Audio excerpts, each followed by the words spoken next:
Tonight on the Bubblecast, with D&E. What's up? What's up? Welcome to the Bubblecast with your host D. What big money E? What's up, Bubblecast Nation family? Man, let's get right into it. Big NFL week. Starting with the game of the week, the Bengals versus Ravens in NFL Week 10. Let's check out the highlights. Deep drop, under pressure, throws. He's got Chase again. And Chase to the 23, but a flag is thrown on this play. Chase lined up to the right side. Looks that way. Throws that way. Caught! Chase. What a night. Touchdown. 38 seconds. Well, this is as good as their first meeting this year. But you got a rookie corner in Wiggins, and you got a linebacker here in Simpson, and you got two guys that take the flat. The read is you got an underneath receiver and you got a deep receiver. You're supposed to only be reading one defender, but there's two guys that take the underneath receiver, and he's able to go up and over both of them, and a spectacular catch there by Jamar Chase once again. So they wanted to see what the defense had. Josevac to the right side, Chase to the left side. To the right side he goes, incomplete at the goal line. Washington breaking it up. You miss calls, the whole thing. It's so frustrating to the fans, so frustrating.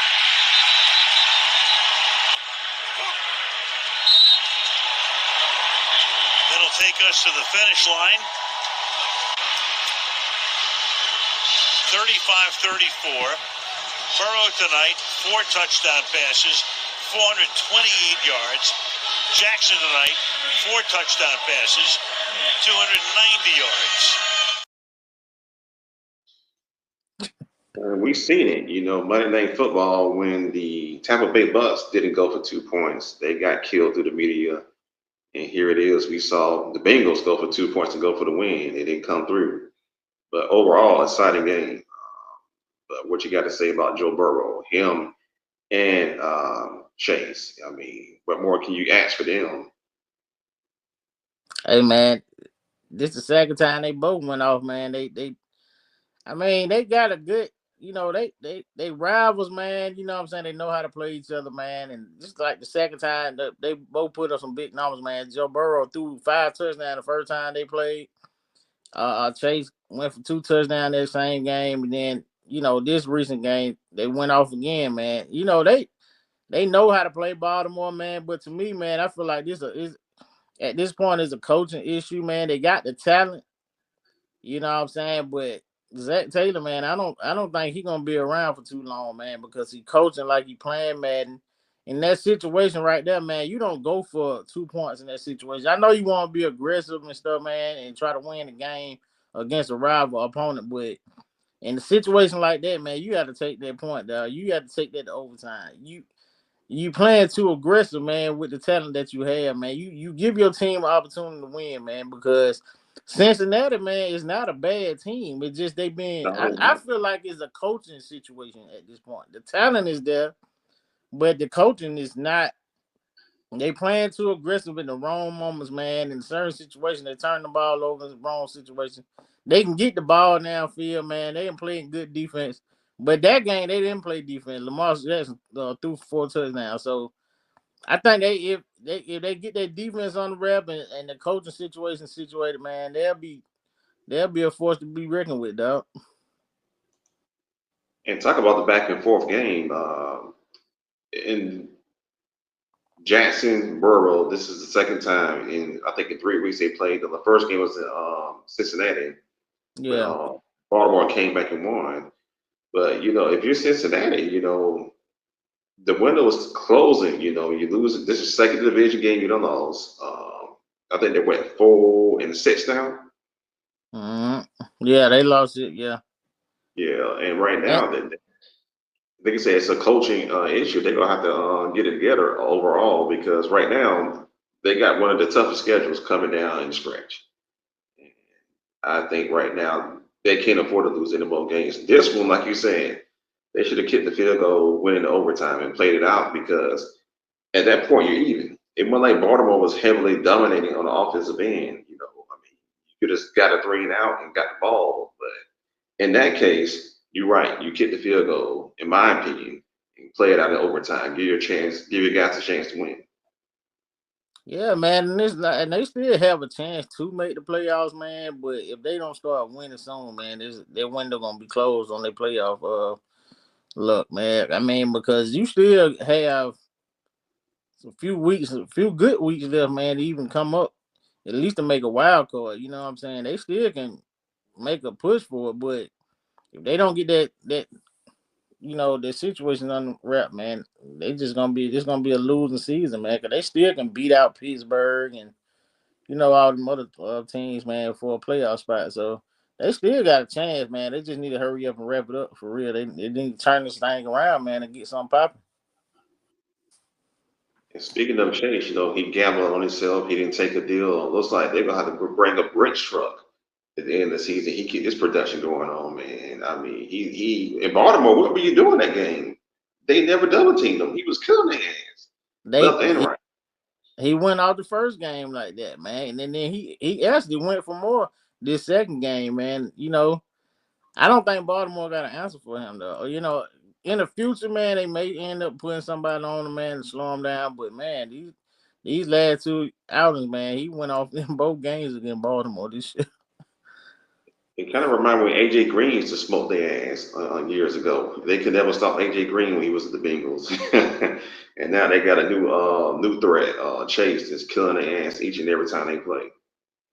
Yeah, man, they'll turn around, man. Hopefully in the future, man, they can get somebody to put on them. But hey, like I said, right now, man, I got him on my fantasy. I don't really need him. Nobody shutting him down right now. They'll have him and Burrow, won't it? Yeah, both of them went off. I went for Yeah. 75-point combined just Man, between. that's an automatic win right there last Thursday. Yeah. And speaking of wins, how about that win, Broncos versus Chiefs? Chiefs remain 9-0. I don't know if it's too much of being lucky, championship pedigree, experience, or all of the above. Because right now, Kansas City looks like luck to everybody else, but that's championship pedigree. We got a few highlights from the game. So let's check it out. Nix outside, caught for the first down. On the knee, it's Cortland Sutton. Second down, 6. Nix. McDuffie makes the shove out of bounds of Cortland Sutton.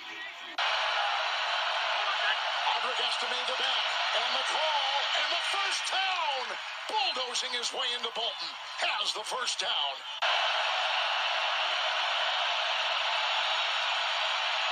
Pressure, got by Karlaftis, throws and caught! Caught by Sutton, right in front of McDuffie. Fraboni the snap, Riley the hold, what's the kick to win it? Oh! Blocked! The Chiefs have won! The Chiefs have won!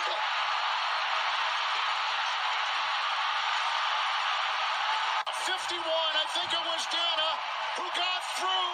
He's missed the last 3 games with an injury. Watch 51. Boy, they all came through. I think it was Karlaftis, or it was either Karlaftis or Chanel. There's 50. There's all kinds of 50 numbers in there in the mix. And what a finish! And what heartbreak for the Broncos. 15 consecutive wins for the Chiefs. 9-0 record for Kansas City this year. Absolutely incredible. 9 wins this season. 8 of them have been comebacks. Man. Eight comebacks. Look at Mahomes' numbers this year in 2024. Not MVP like, and they still at 9-0 with these pedestrian numbers. You got 2,208 yards, 12 touchdowns, 9 interceptions. I mean, any other quarterback, you're gonna get benched. But right now, the Chiefs just looking like they can't be stopped. They won't be stopped. And as soon as Mahomes get out of this phone, who gonna beat him? I mean, look, man, I think the football guys is on their side, dog. You know, every game, man, this season, dog, they end up putting it out. I mean, it almost starting to feel like some of these games bought, man, because when you looked at that field goal that got blocked, man, the old line didn't even shift over to even block the guy. He just stood there. And you know, I'm just like, you let the guy run right into the kicker, man. I'm like, what are you doing? You know what I'm saying? But I mean, I commend the Chiefs, man, for holding it down, man. As everybody stated, man, they the new New England Patriots, man. This time for right now, man. I think that people starting to grow to hate them. You know what I'm saying? Everybody loved them in the beginning when they first started winning, man. But people starting to turn their back on them, and they kind of like the villains of the league right now. You know what I'm saying? So they got to hold their own, man, and prove everybody wrong. And you know what I'm saying? And they pulling out these tough games. Even when the slump started, man, Kelsey not on the right track. Yep. Mahomes having a bad season. And they still finding ways to pull it out, man. And to be honest, man, if you look at their last few games, man, they got an easy ride on to the playoffs. So I feel like they'll go undefeated, man, and they possibly can win three-peat, undefeated three-peat.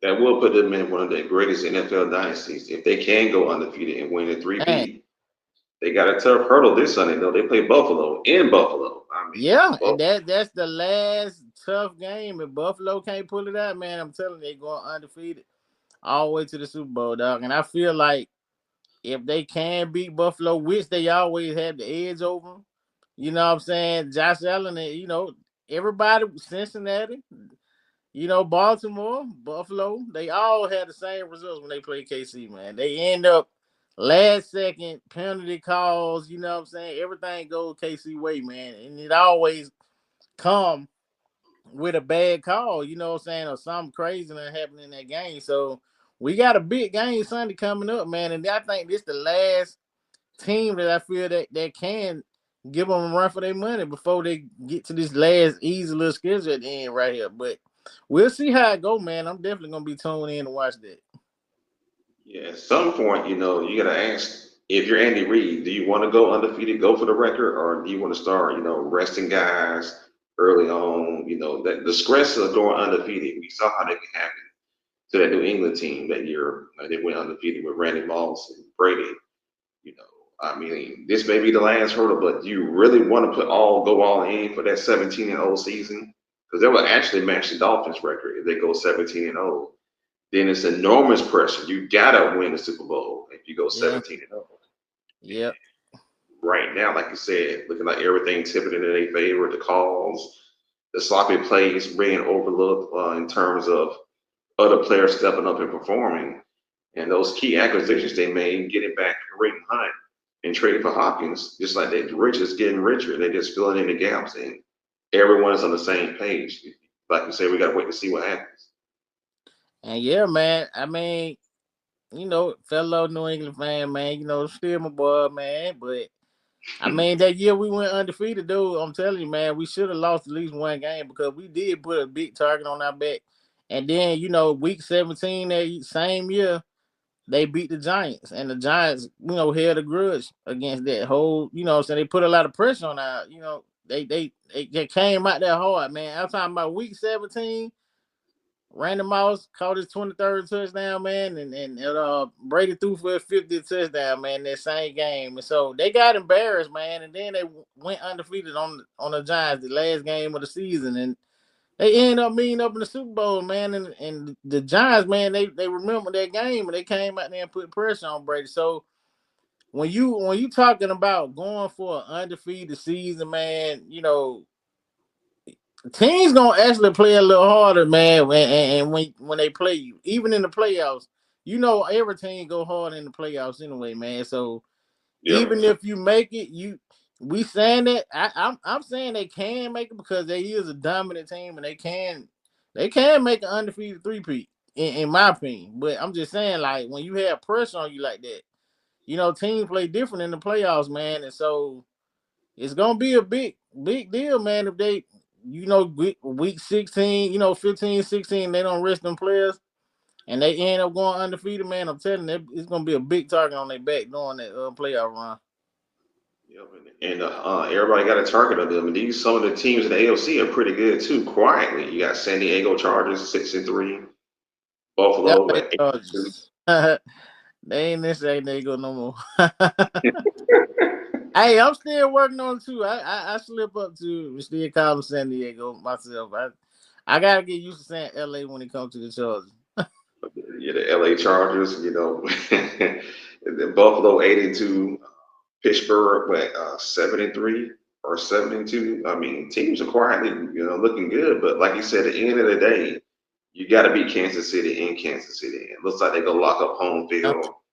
And like I said, once this last hurdle in Buffalo, the schedule gets easier. And right now, I guess it's up to Andy Reid and playmakers to say, hey, well, how far we want to go in this season and start resting for the playoffs. Yeah, I don't see nobody beat them now. I think Buffalo, man, and may get him. Josh Allen might get his first win in a while on him. He have yet to beat Mahomes, man, in a big game. So it's just like, can you pull that out on Sunday? You know what I'm saying? We gonna see what he can do, man. But because like I say, the talent is there when it comes to these teams, man. It's not like they don't have the talent to beat KC. It's just like anything coming is like down the stretch, man. It all comes to clock management and time possession. Keep them guys off the field, man. Don't leave Mahomes out there for 10 minutes, on the field, man. You know what I'm saying?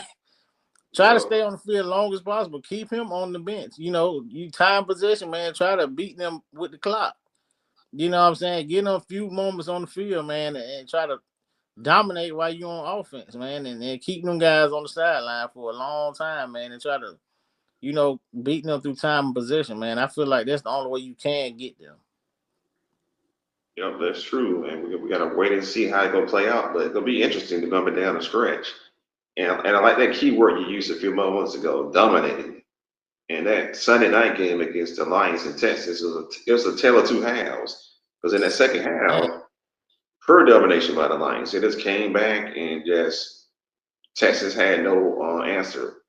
I think we got a few highlights of it. Let's check it out.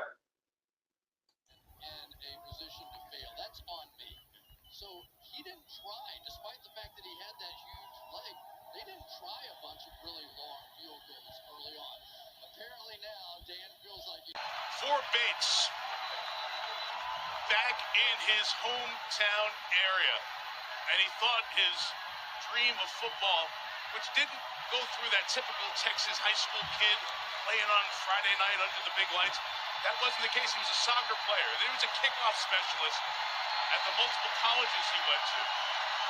Through the UFL, he's kicked in 20 games this year. And now back in his hometown, he's got a 52-yarder for a come-from-behind win for the Agents. 52 for the win. It is just good. Just inside the upright. Jake Bates, hometown hero. And the Lions have come all the way back.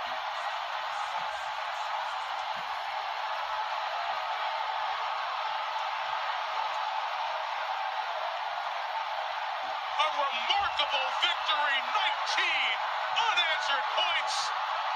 For the second time in this now 7-game win streak, Bates is the hero, and he does it back in his hometown. Mike, I'll tell you one thing.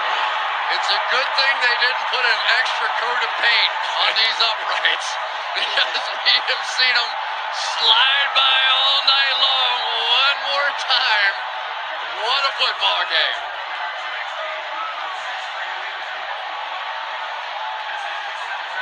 Hogan Hatton, the new snapper, perfect. Jake Fox put it down. Won it by that much.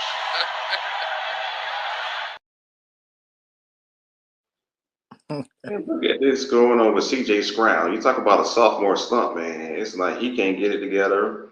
And I know his new acquisition Diggs out for the season with the ACL, but they did add a Joe Mixon, gave him a solid veteran to run the ball. But he don't like the same person from last year. This whole Texas team looked like they in a sophomore slump. The rookie head coach, the coach in his second year, the whole team looks like they incomplete. Yeah, man. I feel like they you know, outside of this, I think Tank Dell been struggling too, man, getting down the field like they normally do. Now I think he lost I think Nico Collins for the season too. So man, he lost a big amount of his receivers, man, during the season. So I mean, when them guys not stretching the field like that, then you got his number one target again, double team. You don't really have too many guys to throw to, man, with Dalton Schultz, the tight end, but you know what I'm saying? Once they take them targets away and people get hit with injuries, man, you really can't be as dominant as you was last year, man, when you had all your targets on the field. Not saying that the guy's a bad QB or having a sophomore slump, but it's just the fact that, his top targets are not playing. So that take a lot away from the talent, man, that he have on that field, man. It's not a lot of guys, mixing can kids out the backfield. And the run game is decent, man, but that's all you can rely on. You know what I'm saying? And then you got a safety net in the tight end, but that's about it right now. So I'm gonna give him a pass on it, man, because he missing a few guys, man. But he have been struggling. You know what I'm saying? But that's kind of the reason why. You know what I'm saying? He don't even really have that many targets on the field. Yeah, I see you gave him a second chance. You picked him up in free agency in the league. Oh yeah.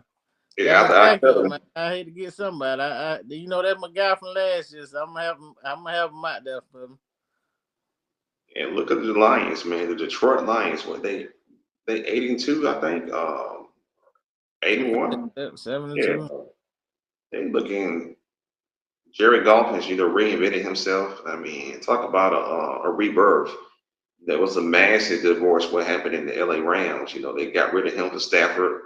It did work out for the Rams that time. They did win the Super Bowl, but right now it was like the Lions are is getting the better of the deal if they can continue to have success. But you got to win the Super Bowl to break even because they can go 8-1, 10-1, 12-2 all these seasons, but they got to win the Super Bowl to break even. But right now, the Detroit Lions, man, they changing their franchise, they changing their identity, and looking like they may lock up the number one seed in the NFC because I don't see nobody beating them down the remaining stretch of their games. You still got Philly, you still got 49ers, you know what I'm saying? So you can't count them guys out. So but man, speaking of Jared Goff, man, he had a horrible game, man. He threw for I one mean, I agree. touchdown and five interceptions, man. So, that was a horrible game. They were similar to that Kansas City game, man. They guys played bad, man, and they both, relied on a kicker to take their win. You know what I'm saying? And so it's just like that was a crazy game. That was a turnover frenzy game on both sides. The Texas played horrible, and now Detroit played horrible. You know what I'm saying? That was a turnover frenzy, man. I end up stopped watching the game for a minute, man, because it was just so horrible. You know what I'm saying? But in the end, Detroit pulled it out. But overall, man, that was a horrible game. Yeah, Tarico tried to sell it up or come back for the agency. It was a mess, but I guess overall, you look at the how it worked out for the Lions.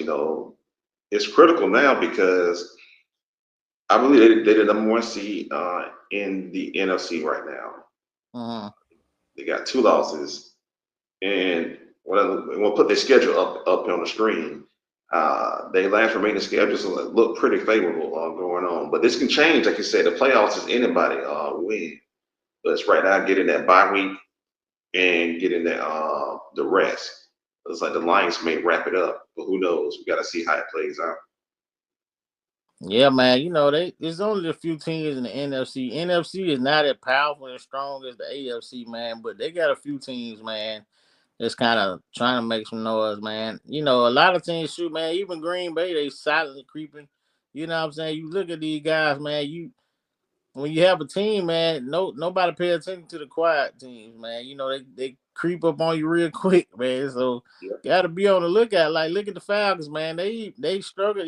Even though they lost the game against New Orleans, man, they still showing enough firepower to even compete in the playoffs, man. So just because you got a better record, man, you get in there, man, you get upset. You know what I'm saying? So you got to be on the lookout for them silent teams, man. That's what you call them, silent killers. You know what I'm saying? They'll kill your spirit. You know what I'm saying? Win the game unexpectedly. You know what I'm saying? Cause look how Philly broke down in the end of the year last year. You know what I'm saying? They started out hot. You know what I'm saying? And then they went straight into a slump right at the end of the season. So, we just gonna see how it play out, man. And they gotta play Dallas next week. I mean, they gotta play Washington. I mean, tomorrow. Yeah, they gotta play Washington tomorrow. So that's gonna be a tough game for Philly, man. And if they can pull that one out.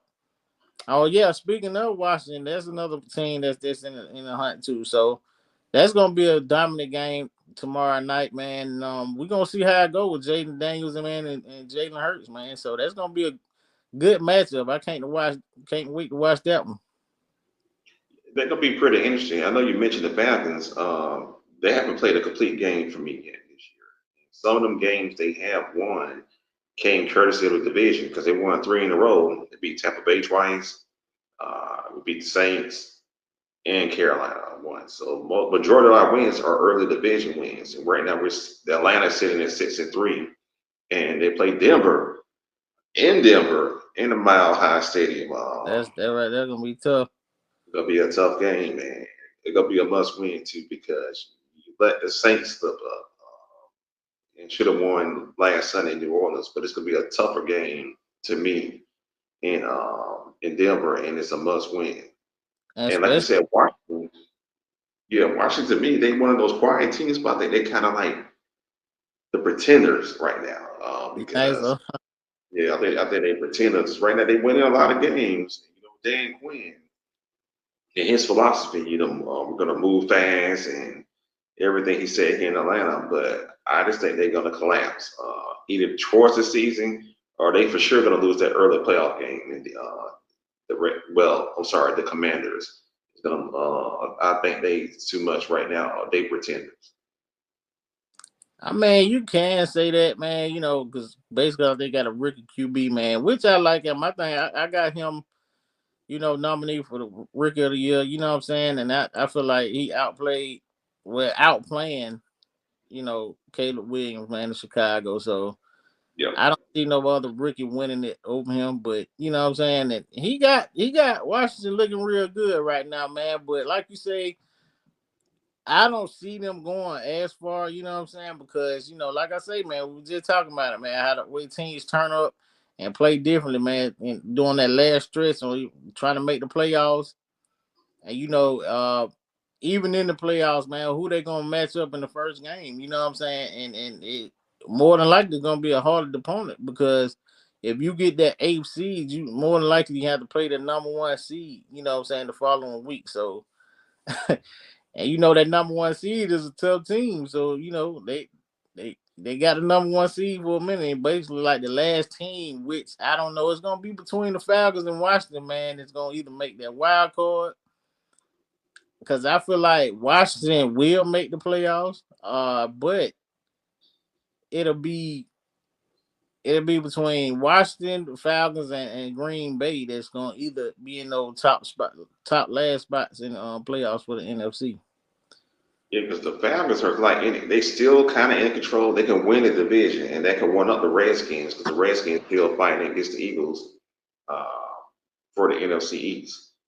And Green Bay, that North, they're like they battling with Minnesota, so they like Minnesota could end up winning the division, but Atlanta, and I hate using this term, they kind of in control of their own destiny, but they're gonna have to step up and play on all sides of the ball. So right now, their secondary getting attacked daily. They're not taking serious.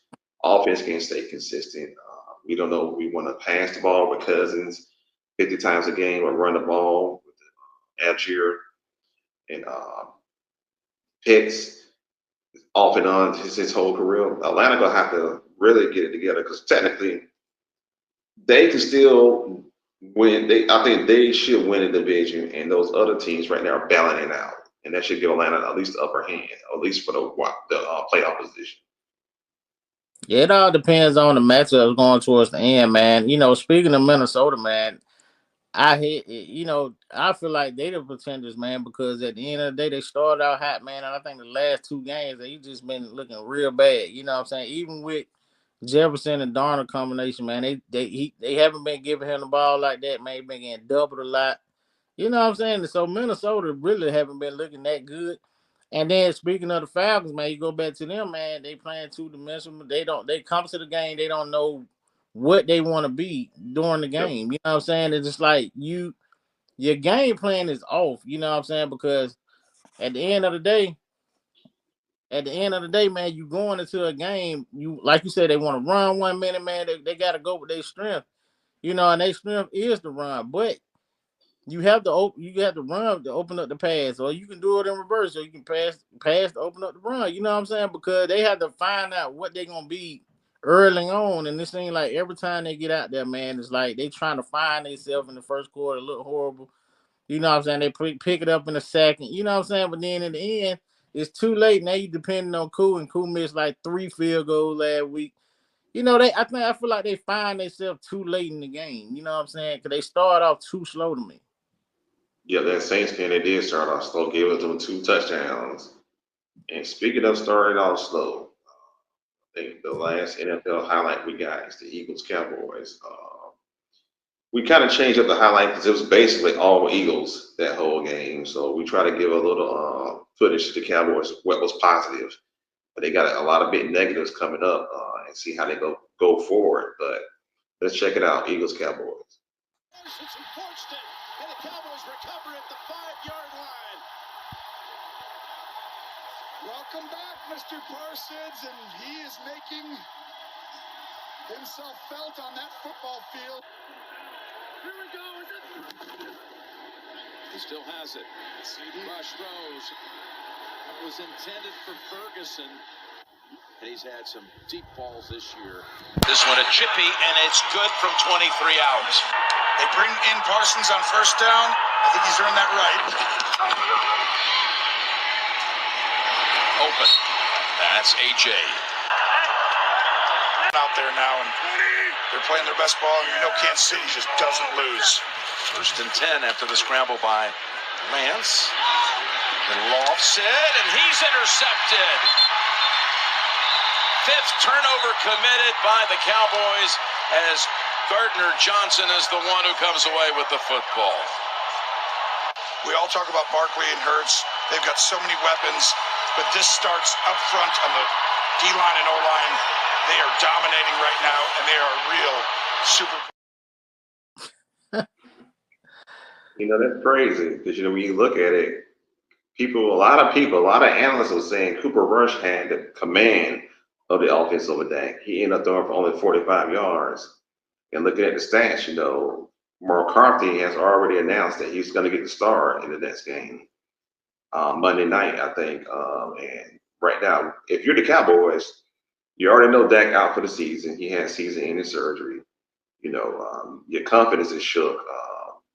Like I said, on both sides of the balls. And right now, where do you go from now? Who do you start? Cooper Rush, you know, or who else? Hey man, all I'm gonna say, man, this is a shit show in Dallas right now, man. It's been like that before Dak got hurt, and it's gone, ever since he not got hurt, it's about to get even worse. You know what I'm saying? And Jerry Jones said that, you know, McCarthy not in fear of his job, you know, not losing his job. But I feel like he just keeping that composure, man. I'm telling you, at the end of the season, man, the man not gonna have a job, man. Like I said, they got Bill Belichick sitting out there, you know what I'm saying, waiting for a job. Right now, they just trying to keep a composure, you know what I'm saying, because like you said, the confidence is already shook.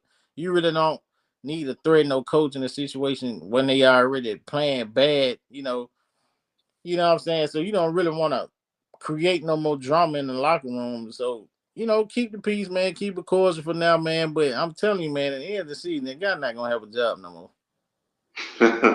You got Belichick, Mike Vrabel, everybody, you know, who would want to coach at Dallas, you know. But I think there'll be an interesting conflict. Now, my money is still on Belichick going to the Jets because he's gonna want to stick it to New England, the yeah. Kraft family. I mean, if it boils down to it, you know what I'm saying, I feel like Mike Vrabel is like a top coach, you know what I'm saying, that didn't get selected during the offseason, man. And I don't see Mike Vrabel going to a Jets team, and I can see him, you know, in Dallas too. But I don't know if Jerry. I don't know the relationship between Mike Vrabel and Jerry Jones. I don't even think they have one. So I mean, back in the day, man, early 2000, man, Jerry Jones was able to wheel in the big tuna, man. So, and with the attitude of Big Tuna here, you know how he carried himself, man. And he was a hardcore coach too. So, you know what I'm saying? The Belichick is right under that tree with Parcells. So if he could wheel in Big Tuna, man, I'm pretty sure he can wheel in Belichick. You know what I'm saying? And people looking like, oh man, Bill want power and he want to be the GM. He's not gonna get that in Dallas because everybody know Jerry Jones. No. That's Jerry world. Nobody running them but Jerry. So I'm pretty sure they'll get to an understanding where who is who, man, and let Bill focus on coaching only, man. And I feel like he a good pick, man. I'm just telling, man, just be on the lookout, man. We saying on the bubble cast, watch my word. And if you see it go down during the off season, man, you heard it from me first. Oh yeah, we're gonna mark it down. Belichick going to Dallas with the president, owner, and GM, Jerry. Oh Yeah. man, it'll be interesting to see, man. And speaking of interesting, it kind of slipped my mind, but I caught it at the last minute. One of the games highlight of the week, the highlight of the show really is Clay Thompson returns back to Golden State. I mean, I thought they would have spread this game out a little later in the year to get people prepped up for it. But I just so happened to watch the schedule last night. So hold on, that's right. Clay is coming back to Golden State. We got a little clips of it. They did a great tribute for him. I just want to say that they took the time to acknowledge the situation. But at the end of the day, you still had to play a game. So let's check it out. The highlights. Clay Thompson returns.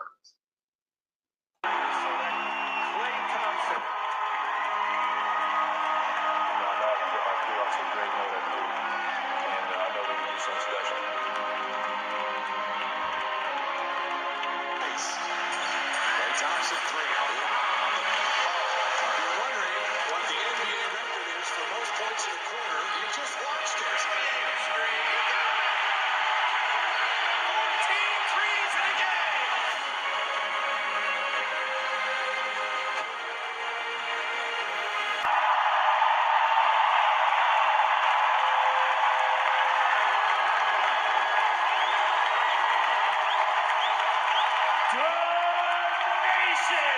Let's extend our captain hats to the four-time Warriors champion.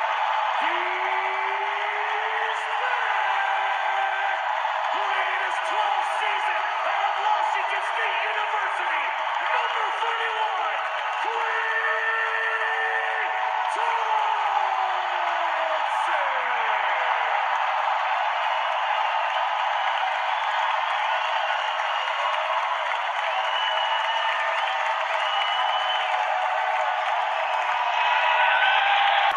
A screen by Green, the switch to Lively. Three, Curry. Oh!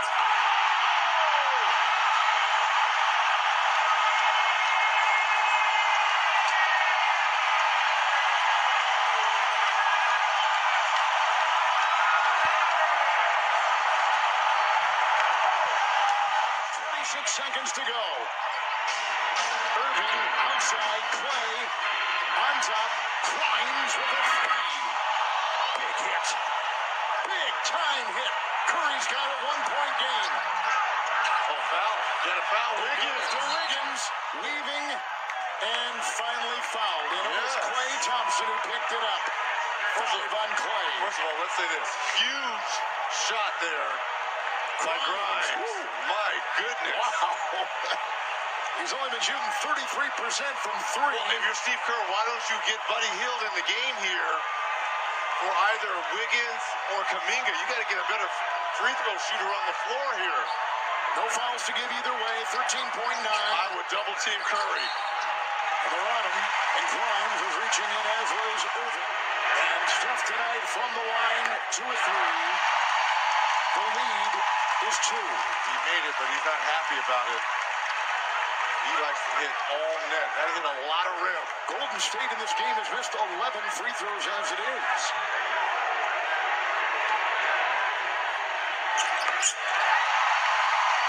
Here they go. Hot shot right now. Doncic, Wiggins on him. Doncic pulls up three. No. Rebound Martin. Golden State won it with an outstanding fourth quarter from Stephen Curry, who scores the last 12 Warrior points.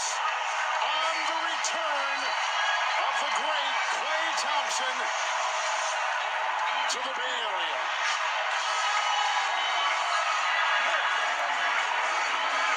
Curry in the fourth was spectacular. Just spectacular. And you can't be surprised. Look, he is still jacked up. He understands the magnitude of this game. Having his brother return home, look, they will forever be known as the greatest backcourt shooting duo ever. And the emotion that was running in this building and all the love that they got there. You know, that was an exciting game. Steph had 12 points in that fourth quarter, shot lights out, willed it their team to win. I'm going to throw a little analytics out here, stats. You know, Thompson Pays, he played 34 minutes, shot 7 for 17, scored 22 points. But at the end of the game, you know, I know Luka's the best player on the team. And this is the second time in 3 games Luka took a bad shot at the top of the key. You got to get that ball to Klay. By any means circumstances, Klay needed to take that last shot.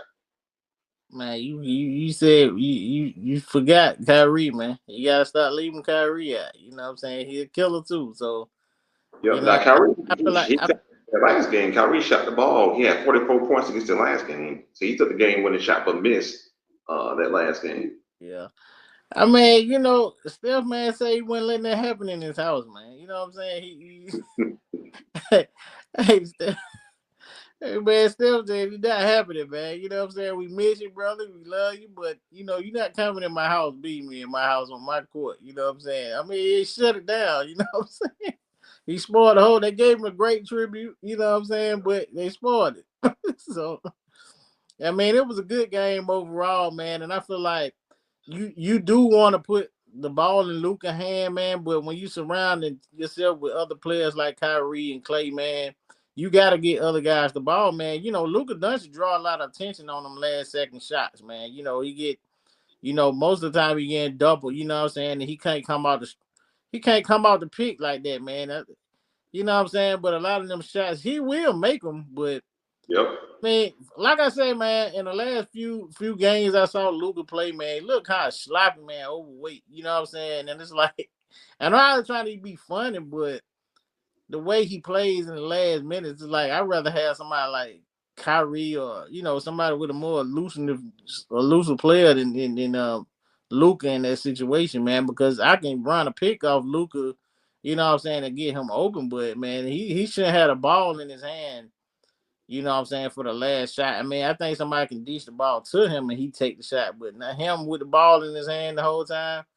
And he draws a lot of attention, man. And coming off the pick, man, he don't move fast enough to me. You know what I'm saying? And his shots never go in. And he'll make them, but but last few games I've been watching Luka play, man. He haven't been looking good, man, on them last shots.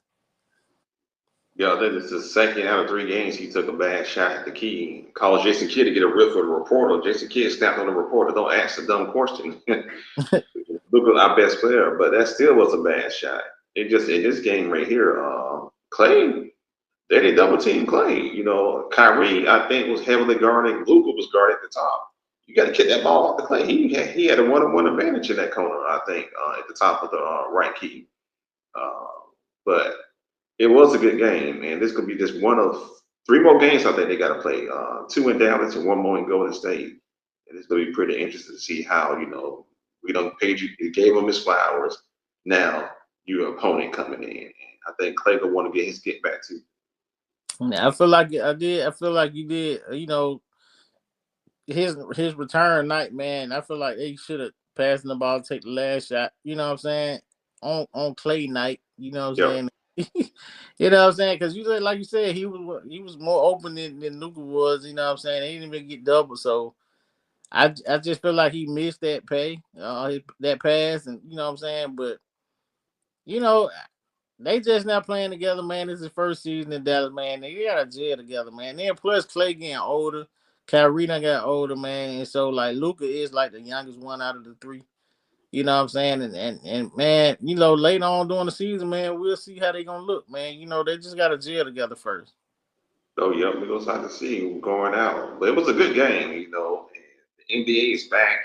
You know, I know the couple last podcasts, the Bubblecast Nation, if you watch it, we haven't touched much of the NBA other than opening night. But this is one of the games I did want to focus on this year. And I was looking forward to it and just honestly forgot it was this early in the season. And when I saw it last night, I had to watch it when I saw it on the block.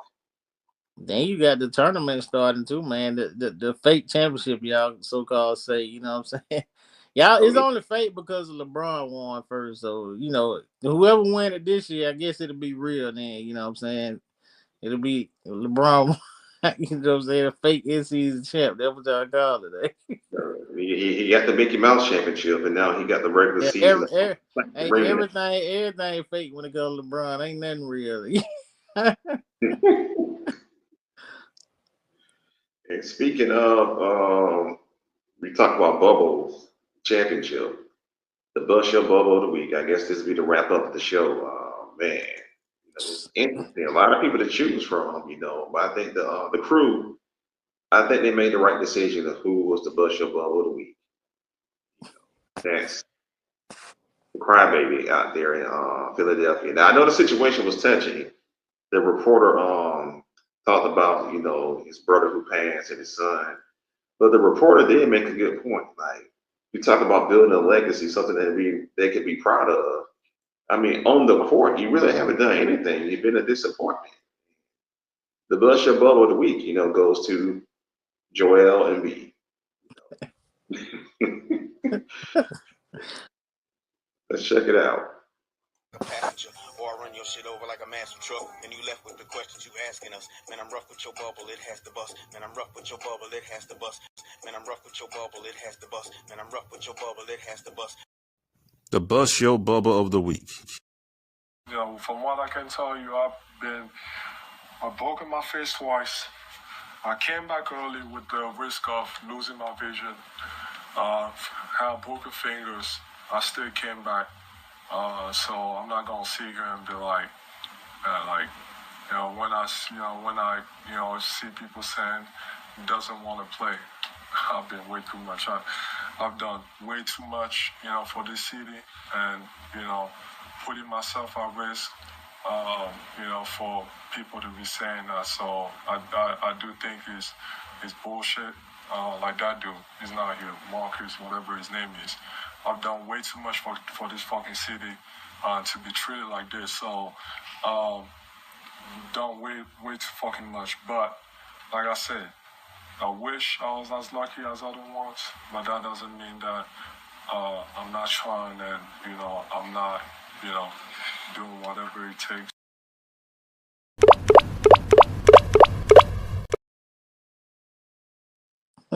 You know, and for content, you know, this is what Joel Embiid told the guy, Marcus Hayes, you know, the beat reporter for the 76ers. You're going to see what I'm going to do to you next time you mention my brother and my son. And I'm going to have to suffer the consequences of it, you know, and just shove the guy, you know. I mean, and to be fair, you know, I mean, was the comment subject? Yes, a little touchy, you know, but at the same time, he ain't saying nothing that wasn't not true. I mean, you haven't done squat. Talking about you building a legacy for someone to be proud of. Maybe your contributions off the court, your contributions to other charitable donations, but as far as an NBA player, it's been a disappointment. He didn't even made a conference final, I don't think. So the reporter, to me, reporters can sometimes poke the bear, and sometimes they can get mauled. But in this case right here, I don't see no calls for the threat. I think Embiid has been a crybaby. Hey man, well, I'm gonna just say this about this, new generation players, man. Even a lot of old school guys come out and spoke about it, man. They don't play, back then, man, they played 82 games straight through, plus the playoffs. You know what I'm saying? Them guys didn't take no time off, man. But back then, man, guys, they really wanted to play basketball. You know what I'm saying? And it's like they didn't have the luxury of all the stuff that these new players are getting, man. The load managements and what I'm saying, sit out games. You know what I'm saying? Them guys were grinding back then, man. And they get clothesline. They didn't even have all the rules set in place. And them guys were battling and bruised 82 games straight, and they played hurt, you know what I'm saying? They would only time they legitimately said out if they was hurt too bad. But them guys came back out there and played, man. Even when you looking at guys like LeBron or Steph, you know what I'm saying? Look at Kawhi. He haven't played in almost a year. You know what I'm saying? But then, you putting your money into all these guys, people buy jerseys, people come to these games just to see these guys. But then when they sitting out, then the fans just waste the money because okay, how do you supposed to know if he was gonna sit out tonight? I probably would have just canceled my tickets if I'm not gonna see the player who I came to see. You know what I'm saying? And a lot of these guys, I feel like because he did, break his face twice, you know what I'm saying, broken finger, whatever. He did play hard, but at the end of the day, man, that's what you getting paid millions of dollars for, dude. You're not getting paid, $100,000 to play a basketball game. You're getting paid millions of dollars to put your body on the line, man. So, I You mean, know, what's the big deal about playing a profession that you getting paid for, that you love to play? And getting paid for it. You know what I'm saying? A lot of people don't get the jobs that they love to do. You know what I'm saying? And you know what I'm saying? And then you get paid and then you tell people, oh, I want to play back to back games, or, I done did a lot for the city. You know what I'm saying? And you know, I mean these new guys, man, they coming out, man, and they don't even want to play the game. I mean, I feel like you had a few accomplishments, man. Like you say, dude haven't made the conference finals. You haven't did nothing. You know what I'm saying? But I'm not gonna put all the blame on him, man, because he had some horrible teammates in the past, and a lot of players that came that it didn't work out, like James Harden. You know what I'm saying? A lot of teams and a lot of players and coaches that I came to Philly, man, it just made them guys look bad. So I'm not gonna put all the blame on Embiid. yep, and now you got another horrible teammate, Paul George. What He they been call him? sitting out too. I think he's sitting out back to back games. So these guys, man, I'm telling you, man, this future league, man, NFL, NBA, everything looks soft, watered down. They catering too much to these players, man. They need you paying all these guys millions of dollars to sit on the bench. Like, look at that. Dallas Cowboys. They broke him off, and he complained about not getting paid. He got paid. Now he out for the season.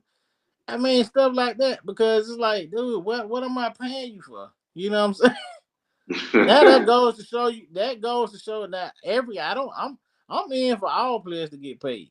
You know what I'm saying? If you work hard, you deserve your money. Then I'm all in for a pay the man. But don't get the money and then get comfortable and get lax. Then now you don't want to play, because it's like, okay, I paid you based off your talents and what you did on the field or on the court for me. But now it's like when the guys get broke off, now you putting in the owner's head like, why am I paying you? Should I pay you? I don't know, because are you gonna be consistent after I pay you? You know what I'm saying? Now you having people to start thinking on the higher level, thinking, why should I pay you? Look at Deshaun Watson, biggest upset in league history. $250 million, and he haven't done nothing. Yep.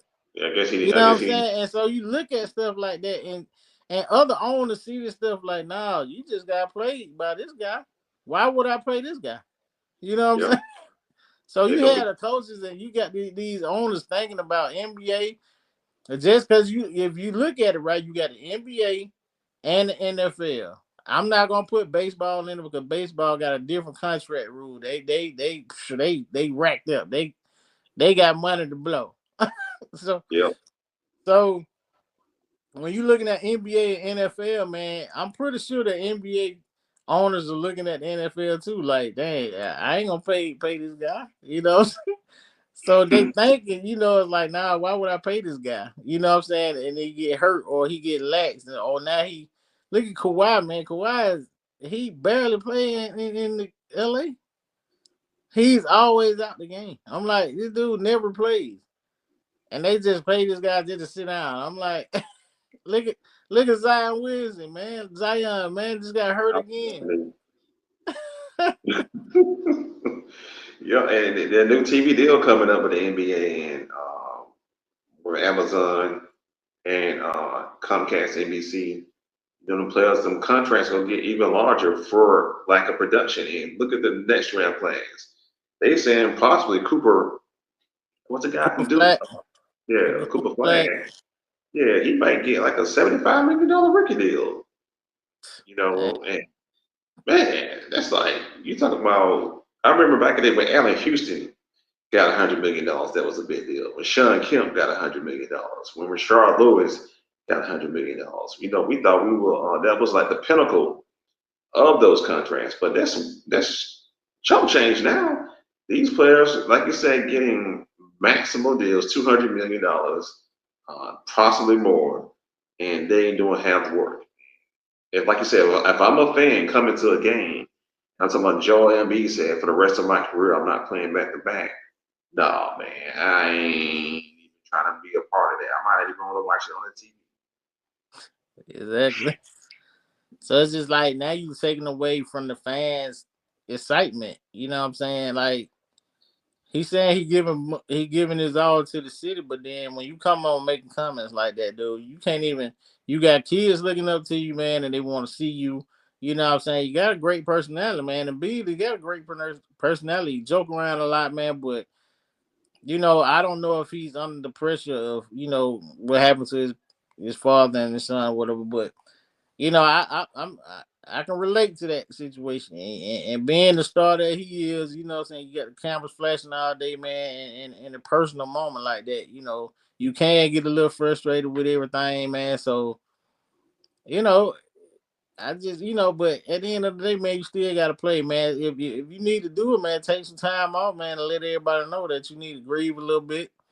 You know what I'm saying? Then make your way back because some people take death different, man, and stuff that they'll come on and embarrass themselves. You know what I'm saying? So you don't want to do that, man. And to me, I understand the situation dealing with the depth, but to me, I think he doesn't adjust well to pressure. I think he's a big crybaby. He took the easy Yeah, way he out. he Yeah, he saw took that on the playoff exit. the playoffs, the Olympics. He said he was going to play for Paris, but he didn't want the pressure of playing for Paris, so he went and joined Team USA. I mean, he just need to just man up, and get it done. No more excuses for Embiid. I'm sorry if somebody see this. If you're an Embiid fan, ain't trying to hurt his feelings, ain't trying to get nobody angry in the comments, but he's a big baby and he needs to man up. That's all I'm gonna say on the end of it. He needs to man up, stop being a baby, stop pouting, stop picking fights, stop trying to be in a victim. It's time to man up, Joel Embiid. I said that's what you say. That's all I'm gonna say on that one, huh? Oh yeah. Well, I guess it's no bubble wrap up this week. It's the end of the show. But Bubba's Cast Nation, we thank you for joining us. 1 second, because I had another bust your bubble and I ain't really get to it You because did. I had other things I had to do, man, and I didn't implement that this to put them on there, man. But it's another bust your bubble, man. NFL wide receiver, man, Debo Samuel, man. You know what I'm saying? You push your long snapper, man. I think he missed the field goal. And I just like, you know what I'm saying? You don't push your teammate because you lost, man. And that's another guy who can't handle pressures, man. You know what I'm saying? He cried during the Super Bowl loss, you know what I'm saying? And he pouts around, man, whenever they lose. So he cries. And then you push your long snapper, man, because they missed a field goal. You trying to fight your teammate because They missed a field goal. You know what I'm saying? But I felt like that was wrong, man. You know what I'm saying? Yeah, Because that's not he wasn't the kicker. You know, he's a long snapper, and I feel like he messed up the snap, and they missed the field goal. So Debo Samuel came over, pushed the man, and want to try to fight us. I'm like, that was another busted bubble of the week. I ain't never get to it, but I had to get it in there before the show was over. So that was my second busted bubble of the week. you know, he won that game. The 49ers ended up winning that game too. That's crazy. Yeah. But you still don't push your team. and No. Debo, he's an emotional guy, man. He's a great player, man, but he's an emotional guy, man. So at the end of the day, man, that's something that you take into the locker room, man. You don't want to put that out in the public, man, and let everybody see that, man, because they're a great team, and you don't want to mess up your chemistry, man. And I understand that people get emotional, man, but I feel like that's something they could have handled in the locker room, man. And then, say what you got to say in the locker room. Don't put that on national TV. Oh yeah. Get Debo Sanders. We go get the gift for you. Put you on the bus, your bubble two in the gift towards the end of the show. All That's my right. wrap up for the night, man. All right, Bubba Cast Nation, like I said, we'll get bigger and better every week. Got a few things in store. Going to change the format up on a few topics upcoming. But like you said, thank you for joining us. Again, your boy, Professor D. Big money E, baby. Thank you for joining us, Bubba Cast Nation. We're going to be back next week, bigger, better than ever. All right, peace out. Oops.